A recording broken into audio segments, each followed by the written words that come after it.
Now, a ceasefire has been announced to begin on Sunday in Gaza. What does that mean in practice? And how much credit should Donald Trump get, for example? That's been discussed. Does this show that Joe Biden could have used leverage a long time ago? Is it respite, but only for a limited time? Could this mean an escalation of the genocide yet to come? And we've got lots to talk about, and it's brilliant to be joined by the brilliant Mouin and Rabbani. Every time we have you on, huge amounts of love and praise for your incredible, incisive analysis. Mouin is a Dutch Canadian, not at all, Dutch Palestinian analyst, analyst, author, and the editor of Jadalia. It's great to see you. Great to be with you, Owen. And if I could just start by expressing my extraordinary respect and appreciation for your brilliant investigation of the BBC that was published on Dropsite News not long ago. I think it's something everyone should read to get a better understanding of how the corporate or mainstream media has operated or failed to operate during this genocide. And again, I think it shows that, as with other institutions, the problem is not so much with journalists who, as a rule, are committed professionals with basic moral standards and decency and so on, but the problem is to be found in management, and particularly senior management. Well, a high praise from you in particular. And you know, I just want to pay tribute to the journalists who, as you say, they did come forward. They've been fighting a battle. They struggle between, do we stay and fight, or is this, as you identify, systemic problem just too much to overcome? And they've done their best in very difficult circumstances. And I think history will judge them well, in a way. I'm afraid lots of journalists who know this is a terrible evil have failed to step up and do anything. So kudos to them, and I wish there were more journalists like them. I just want to start. I mean, we've just seen the ceasefire. You know, the ceasefire's been announced, and it's difficult not to be moved by the footage of Palestinians just joyous in Gaza, because they've suffered so much for such a long period of time in apocalyptic circumstances that I think are beyond the imagination, really, of the vast majority of people. You can only a fraction really understand what they've gone through. Many of people listening and watching this. What do you think? Is this, you know, do we at least celebrate the respite? At least, do you think it is a respite? Sorry, I should say, of course, Gaza is being pummeled at the moment. The ceasefire doesn't begin until Sunday. Well, I think it's important to distinguish between three separate elements. The first is the ceasefire agreement, or rather, a ceasefire and captive and hostage exchange agreement, and that was formally announced yesterday, Wednesday. The second is getting from that agreement to its actual implementation. And here we are experiencing last-minute snags that relate to Israel's difficulties in formally endorsing the agreement that it has already agreed to. And this is a combination of kind of the typical drama that one expects from Israeli leadership whenever they have to commit to anything, and some coalition difficulties. And of course, trying to say that the issue here is that Hamas is trying to change the terms of the agreement, which is absolute nonsense.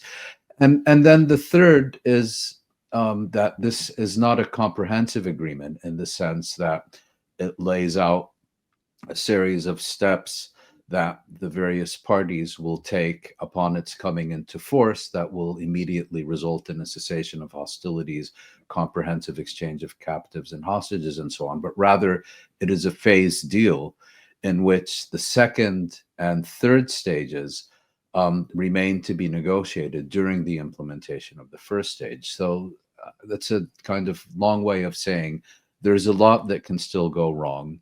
There's a lot that probably will go wrong. But nevertheless, the mere existence of this agreement, I think, represents a genuine milestone. It may prove difficult to return once again to full-scale genocidal campaign.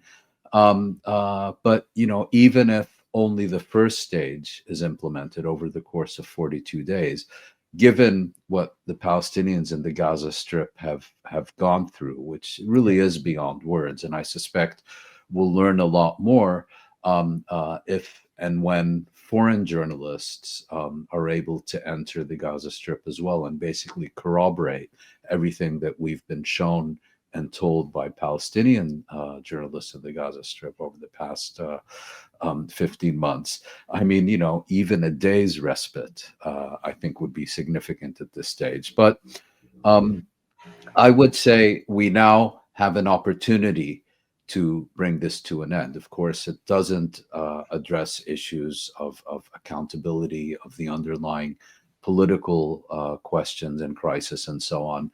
But you know, when you're subjected to genocide for the better part of a year and a half, even just bringing that to an end without addressing anything else is a fundamentally significant and critical achievement. With this announcement, Joe Biden took to the airwaves, did a press conference, and he declared, "This is the deal that I put forward last spring," as if that was somehow to be celebrated rather than actually incriminating. I mean, what do you think of him saying that? He's saying, well, you know, this is what, you know, trying to take credit for it on the basis that this is his deal, which he clearly has failed to use any leverage to secure. Well, I was a little surprised that Biden is claiming that this is the deal that he presented over half a year ago, and that it is only this week that it has finally been concluded. I mean, it's an inadvertent but massive admission of impotence and incompetence, particularly if we recall what Biden said at the time in late May of 2024. He didn't say this is an American proposal which is being presented to the Israelis and the Palestinians. Rather, he said, I am now presenting a proposal that has been formulated by Israeli Prime Minister Netanyahu and that has already been endorsed by the Israelis. And in that context, the only missing element was consent or agreement by Hamas to what, according to Biden, was an American proposal being presented, an Israeli proposal being presented by the Americans. Well, that agreement came at the beginning of July of last year, but it was only in January of this year that an agreement was announced. And the Israeli journalist Ronen Bergman had a long piece in the leading Israeli newspaper, Yediot Ahronot, yesterday, in which he said you would need an industrial strength microscope to recognize any distinctions between what Biden proposed in May and what was agreed in January, and makes very clear that Hamas was being very flexible during these negotiations. And I think the agreement yesterday shows that they've moved significantly from their initial positions. Whereas Israel has had to backtrack on all the additions and amendments and changes that it tried to make to the agreement after it presented it to the Americans. So basically, as people have been saying since October of 2023, the only missing element in bringing an end to this was an American phone call to the Israelis. And that didn't come until January of this year. So there's been a lot of debate and discussion because, you know, the presidential election in the US was something which created a lot of very heated emotions amongst those who are vigorously opposed to Israel's genocide about what they should do. Not least because it was a Democratic administration which has armed and facilitated this from the beginning. And at the same time, you have Donald Trump, who we know his position and his associations, and the people he's nominated for his administration are kind of pro-Israel fanatics. So a lot of people now, some people are going, well, see, actually, you know, the idea that we vote for the Democrats and actually that's the best, the lesser evil, and that's the way of getting a deal. Look at this and go, well, actually, Donald Trump, I mean, the reports say, played a pivotal role in using pressure. What do you think of that? What's your assessment? The question that needs to be asked is, why is Israel now accepting something that it has consistently rejected for over half a year. And there are two explanations. There's one that's put forward by Israeli analysts like Mayrav Zonshine of International Crisis Oh yeah. Group and Maren Rappaport, who are very well informed, I should add. And what they're basically arguing is that things have fundamentally changed from the Israeli leadership's perspective during the past 6 months. Mhm. That Israel's successes against Hezbollah, its attacks on Iran, its elimination of Yahya Sinwar and other Hamas leaders, and the overthrow of the Assad regime in Syria created the political conditions that allowed Israel's leadership to declare victory and go home, but that for primarily domestic political reasons, Israel is presenting itself as having been forced to accept something against its will by the incoming Trump administration. I don't want to be entirely dismissive of that perspective, because again, these are generally very well informed analysts. But having said that, why did it take so long? And what changed during the past month? Well, in my view, the crucial factor here was an unambiguous message from the incoming Trump administration to the Israeli leadership that we don't care about your domestic coalition difficulties. President-elect Trump is entering the White House on January 20th. He does not want to deal with a Middle East crisis on the day that his presidency begins. And given that this is happening while flags are flying at half-mast for recently deceased President Jimmy Carter, Trump absolutely does not want to deal with a Middle East crisis that includes American hostages as he begins his second term in office. So here's the deal. You're going to accept it or else. And that, I think, is 80% plus of the explanation. And I think Netanyahu then looked at these realities. He understands that Trump is someone who has a very personal approach to foreign relations. He knows better than to get on Trump's bad side on day one, and probably also believes that he can once again play Trump the way he did during his first term, and perhaps after the first stage of this agreement, find a way to resume the war. Who knows? One can also make up all kinds of conspiracy theories that this is all a ruse, and there's actually an agreement between Biden, Trump, and Netanyahu to use this as camouflage to attack Iran and whatnot. I don't think so. I think, unlike Biden, who has a passionate attachment to Israel and has been very deeply invested in all things Israel from the very outset of his career, Trump, he may have his preferences, but at the end of the day, he doesn't give a damn about Israelis, Palestinians, Iranians, Saudis, or anyone else. He only cares about Donald John Trump, and he's acting that way. I mean, if we look at what Netanyahu's getting out of it, I mean, lifting all sanctions on Israeli extremists, settlers, spyware companies. I mean, what's been suggested, is that's the secretary, the appointed Secretary of State. Sorry, I should say Marco Rubio talking about this.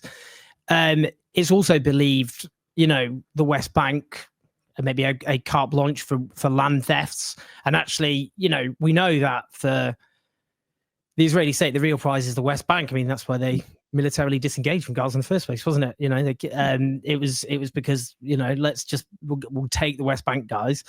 I mean, do you think that's what this is? I mean, it's kind of they're all West Bank, really.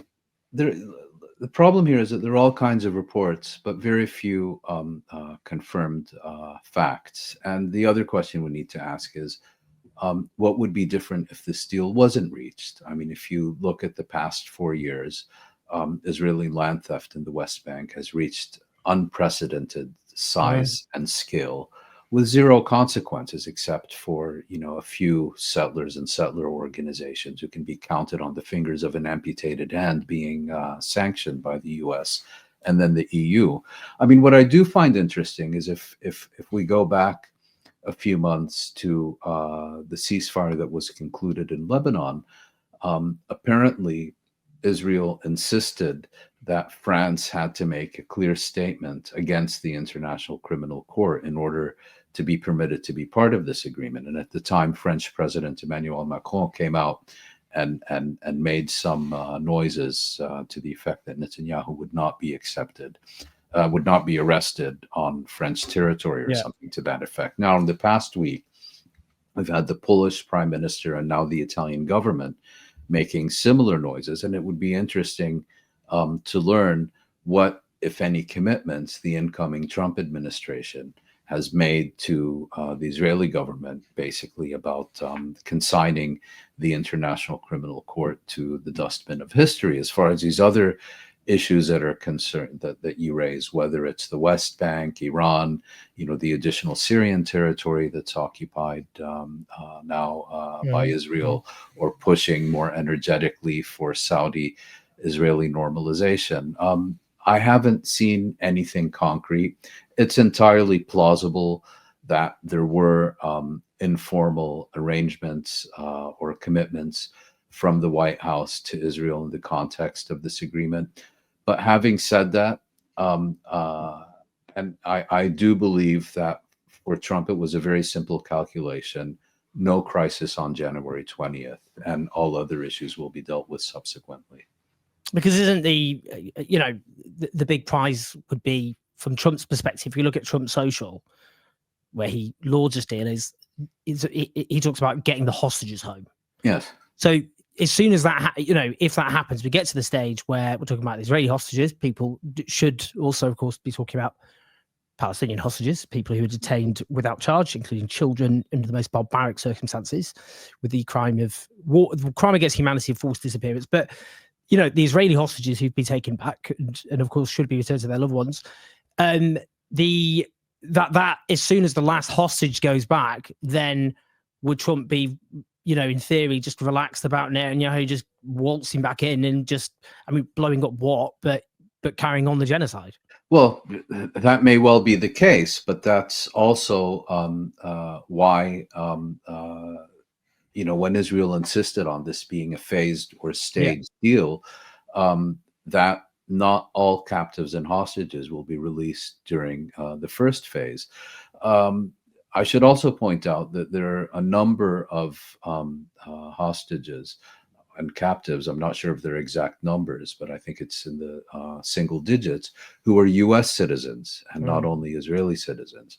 And clearly Trump's priority is to ensure that those are released in the first batch. And I think Hamas would also very much like to return them before Trump assumes office on January 20th. And, you look at this again from the White House's perspective. You don't want to be Carter, but you do want to be Reagan, with the American hostages being released as you're pledging allegiance to the Constitution, or whatever it is those characters do on Inauguration Day. And so that, I think, is really the main issue here. Now, of course, from a Palestinian perspective, Israel was given two options at the very outset: a single exchange in which all Israeli captives and hostages are exchanged for all Palestinian hostages and prisoners, or a phased deal, which also results in all for all. We don't yet have the details. And of course, phases 2 and 3 remain to be finalized.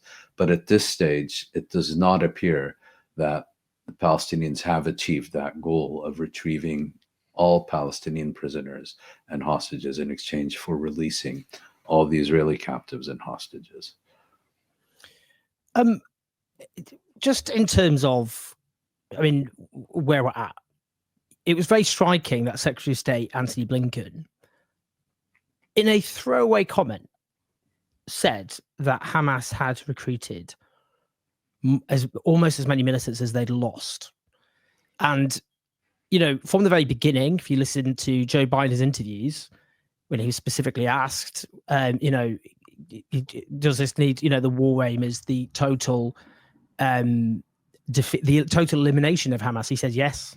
That was the two war aims were, I mean, it's not a war, but I mean, if it's called, just in terms of how it's framed, were to retrieve the hostages by military means. That's a failure. They killed more hostages than they saved, and obviously the significant hostage releases were because of a ceasefire and a detainee swap.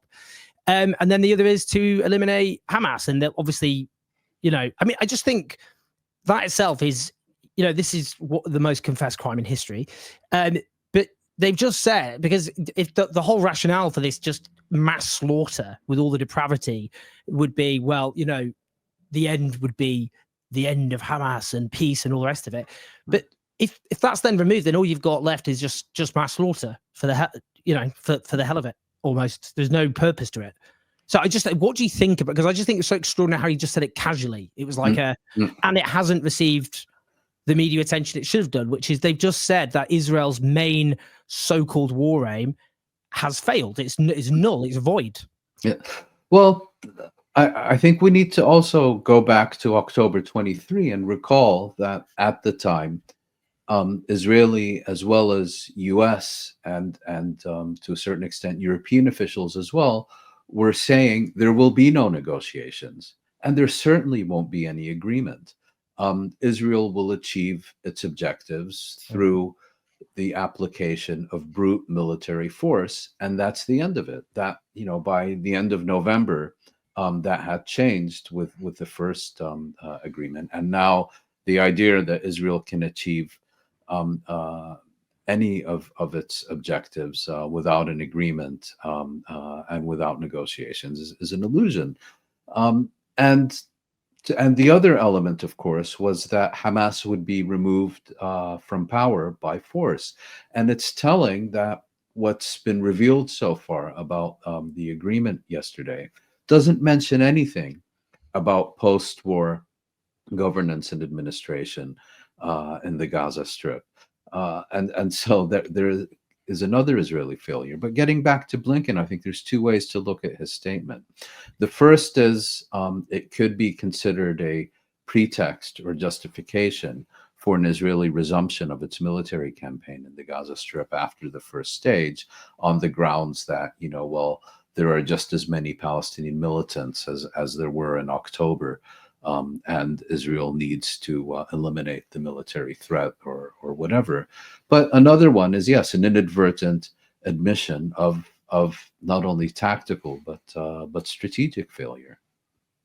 I mean, on that, this is what I guess the national security pick for Donald Trump has suggested. He did an interview with a podcast in which he suggested that this would have to end with the elimination. He said Hamas must be destroyed and play no role in post-war Gaza. That's, of course, Mike Waltz. Mm-hmm. I mean, you kind of think, well, we've had now since October 2023 of the most, Gaza's a different color and texture, as I keep saying, when looked at from space. It's mostly being destroyed. What would... that suggests a kind of it's either bluff or it's just a very disturbing threat.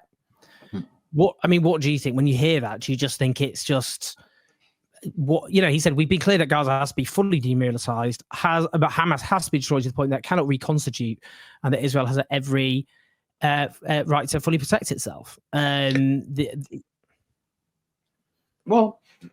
a lot of people are saying a lot of different things, and there's his incoming national security advisor, there's his incoming Secretary of State Marco Rubio, who is no less fanatic. Both of them look like Vienna choir boys compared to his nomination for ambassador to Israel, Mike Huckabee, and then you've got others, but making statements and then actually formulating and implementing the policies to achieve those objectives are two very different things. And the question now, the key question, I think, for the coming year, once Trump is in office, is will he simply outsource policy on key issues to those who care most about these issues in exchange for their blind loyalty? In other words, will he give the pro-Israeli faction in his administration free rein to do as it pleases in exchange for its loyalty to his presidency, um, or will he actively intervene in the policy process in order to avoid certain crises, like, for example, direct U.S. military confrontation with Iran, which would make Iraq look like child's play? Because I think it's important to also recall that Trump has a diverse coalition. You know, there's not only the pro-Israel fanatics and the neocons and the interventionists, but there's also kind of the isolationists and the anti-war constituency that have been alienated by the Democrats and have chosen to either sit out the election or shifted their loyalty to Trump. So, you know, it's quite clear what the direction of travel is, and we have the first Trump administration as a good indication of where the priorities lie. But it's also now a completely different reality in the Middle East. So with someone as erratic and unpredictable as Trump, I think speculation is more difficult than it would be with a rational leader or politician. I mean, I am wondering what you think about what danger there is of the mass violent expulsion, ethnic cleansing from Gaza entirely of the population. Because, I mean, Gaza at the moment is not a habitable place. Mm-hmm. I mean, just one statistic, because, you know, I think is revealing. And this is from a while ago. 83% of all plant life has been destroyed. Mm-hmm. The hospitals, the healthcare system, violently dismantled, over 1,000 medics killed. Every hospital attacks, most of them no longer workable. People just living in makeshift shelters, having been forced to move often time after time after time again. The rudiments of civilization just aren't there. Mm-hmm. And that, you know, you can just see, you know, that's not sustainable. And you either have a mass rebuilding effort, which just does not seem remotely imaginable, or you could see the kind of almost they try and dress up in humanitarian garbs. Well, you're right. It's not sustainable. We're going to have to do something about it. They're going to have to go. Well, you spoke of mass forcible expulsion, and earlier we were talking about Israel's war aims, and it's quite clear that in October of 2023, the mass forcible expulsion of Palestinians from the Gaza Strip was a war aim and had been more or less explicitly announced by senior Israeli leaders and subsequently embraced by Washington. And you may recall that Secretary of State Antony Blinken went on a tour of the region to try to bring Arab client states on board and to cooperate with this proposal. And he was met with categorical refusal. The Carnegie analyst Yazid Sayegh has suggested that in Egypt, its president, Abdel Fattah al-Sisi, was in principle open to this idea, but was unable to pursue it because of very strong opposition from other power centers in the Egyptian military establishment. So mass forcible expulsion, I think, is no longer on the agenda, even in the event of a resumption of Israel's military campaign. But you're entirely correct. The Gaza Strip is unfit for human habitation and is heading in the direction of being unfit even for human survival, unless there are drastic changes. So if you can't have mass forcible expulsion, well, then you go to a situation like we've seen in the Mediterranean during the past decade of desperate people getting into fishing boats or rubber dinghies or whatever, and trying to make their way to the nearest island or other country. So that, I think, is Israel's preferred scenario for the coming period. Having said that, there's also a precedent here. It's worth recalling that the Gaza Strip did not exist before 1948. The Gaza Strip is a direct product of the Nakba, when, during the late 1940s, virtually overnight, the population of the Gaza Strip more than tripled from 80,000 to more than 240,000, with this huge stream of destitute penniless, desperate, malnourished refugees coming mainly from southern Palestine. And somehow, despite these abominable conditions, they survived. There was quite a bit of emigration to Gulf states and so on during the 50s and 60s, but it was a society that reconstituted itself.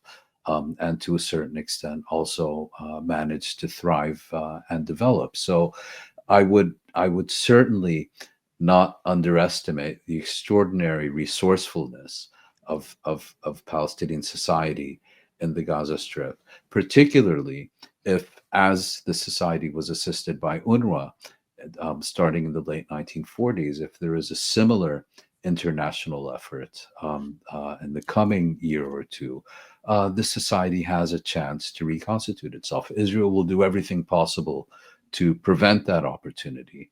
And of course, given all the toxic waste and so on, conditions are much more difficult now, but I wouldn't write it off entirely. Just a couple of other things. I mean, just in terms of the West Bank, just returning to that point. I mean, in terms of, some have suggested that annexation might actually be something not to be embraced, but it would, if it happened, no one could deny that Israel is an apartheid state. It would just be too blatant. And that opens up opportunities and makes the prospect, for example, of a one state democratic, the idea of it being a secular state where everyone has equal rights, more imaginable. And it's not like they haven't thought about that. That's one of the reasons I think they've held off from annexation anyway. What do you think? What do you think about that question of the West Bank annexation and that question? Well, I think those who are incapable or unwilling to recognize that Israel today is an apartheid state won't be swayed by anything Israel does in the future. But specifically regarding your question, and accepting it for the sake of argument, that would apply if Israel conducted a comprehensive wholesale annexation of the Gaza Strip. And at least initially, I think that's very unlikely to happen. What we're more likely to see is Israel annexing the settlement blocks, the key settlement blocks, or perhaps annexing what's known as Area C in the West Bank, which consists of some 60% of the West Bank, and kind of keeping the main Palestinian cities, at least for the indefinite future, as kind of these isolated, surrounded, ghettoized Palestinian enclaves, Bantustans, if you will, and then, make the argument, well, there's a Palestinian Authority, they have their own administration. So what do you mean apartheid? We're giving them their freedom. Just, I guess, finally, I just want to just think about Joe Biden and his administration and how Let's not. Well, indeed, but just in terms of where we're at actually and what's happened, and give it that broader context. There's a piece in the London Review of Books last year, the show after Gaza, and it recalled the Israeli invasion of Lebanon in the early 1980s, in which Ronald Reagan, the then Republican president, was notoriously so shocked. Supposedly, I mean, maybe this is actually real politique and stuff, but let's just go along with it for the sake of it. He certainly did say to the then Likud Prime Minister Menachem Begin that it was a Holocaust that he's perpetrating and it must stop. And Begin protested about the use of the word Holocaust, but nonetheless did so. And this young American senator, known as Joe Biden, he emerged and he met Begin, and in Begin's own stunned account of the meeting, he goes, the senator commended the Israeli war effort and boasted that he would have gone further, even if it meant killing women and children.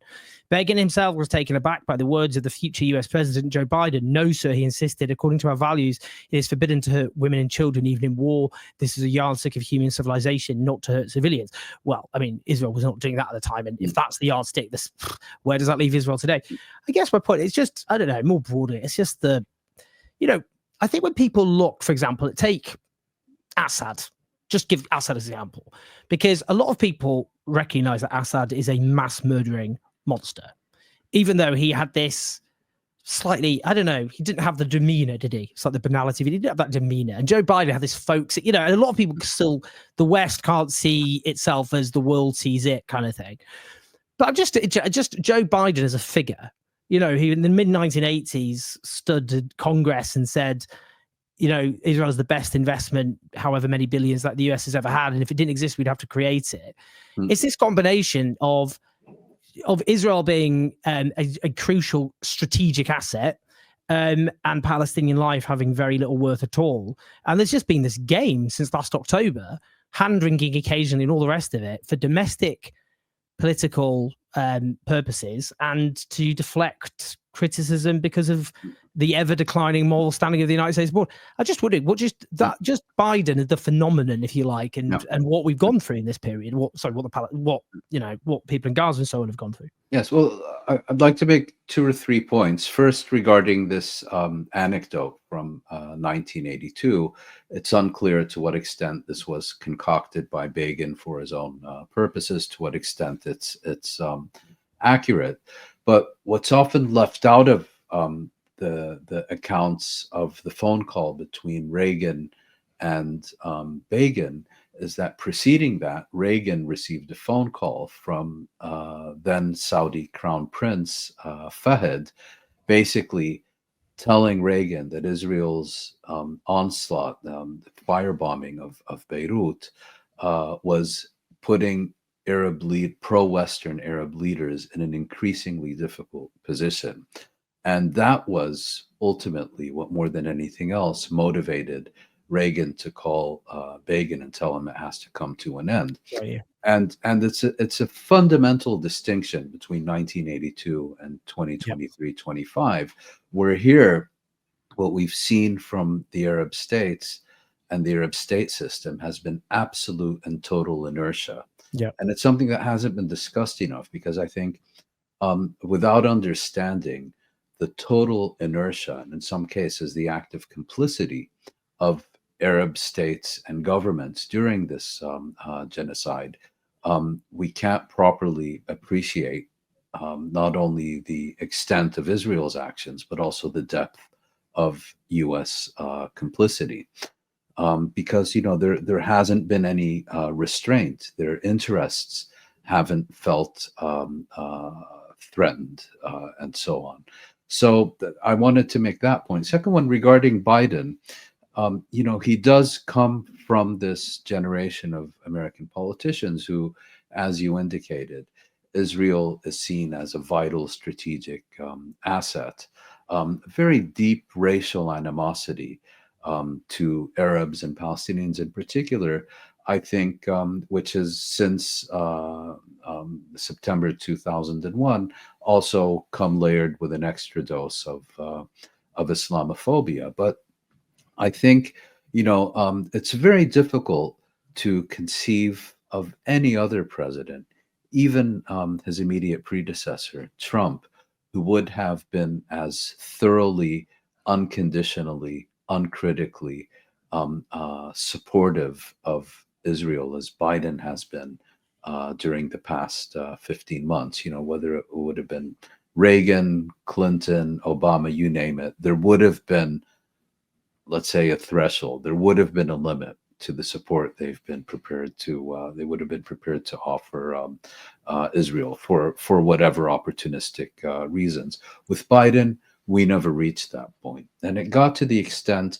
of not only absolute and total disdain for international institutions, international legal institutions, international law, the rules of war, and all the rest of it, but also complete and total disdain for U.S. domestic legislation. Mm-hmm. I mean, the number of times that senior Biden administration officials, such as Secretary of State Blinken, knowingly and openly falsified reporting about what was happening in the Gaza Strip, and did so for the purpose of being able to ship thousands of additional tons of high explosives to Israel to incinerate yet more thousands of Palestinians. It's really breathtaking.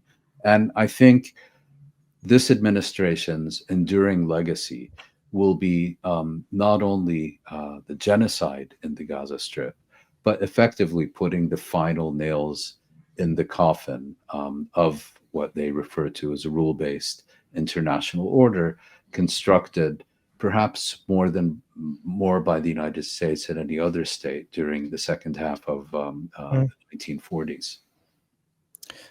I couldn't agree with you more. And I think whatever, it can be said about the rules-based order in the way that the global north and the US in particular picked and choosed it. There's no pretense anymore. The whole thing is just, it lies in the rubble of Gaza, along with so many thousands of other Palestinians, many of them, of course, still missing and not classified in the official death statistics. Mouin, it's such a pleasure as ever to speak to you.